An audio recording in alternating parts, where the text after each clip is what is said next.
Fail అవటం నేరం కాదు, ప్రయత్నం చేయకపోవటం నేరం. ఓటమిని అనుభవించడం తప్పు కాదు.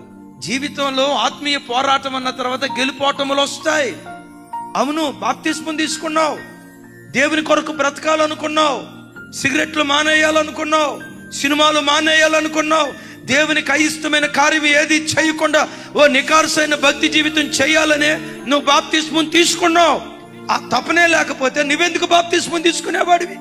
నీ గుండెల్లో ఆ కాంక్ష లేకపోతే ఇంత శ్రద్ధాభక్తులతో దేవుని సన్నిధిలో ఎందుకు కూర్చునేవాడివి? కోరుకున్నట్లుగా జీవించలేకపోతున్నా, పదే పదే పడిపోతున్నా. పడిపోవటం దేవుడు నేరంగా ఎంచడు. అలాగని పడిపోమని కాదు నేను చెప్పే మాట.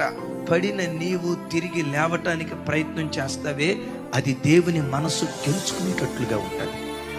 ప్రభా, నేను లేవాలి స్వామి, ఈ పాపపు ఊబిలో బ్రతకటానికి నాకు మనసు లేదయ్యా, నీకు అయిష్టమైన ఈ రోత జీవితం జీవించడానికి నాకు మనస్సు లేదయ్యా, నేను పైకి లేస్తానయ్యా అని లేవటానికి ప్రయత్నం చేయటానికి ఒక్కడుగు ముందుకై రేనాల్ బాంకే గారు అంటారు, ఒక్కడుగు నువ్వు ముందుకేస్తే 99 అడుగులు దేవుడు వేయటం ప్రారంభిస్తాడు.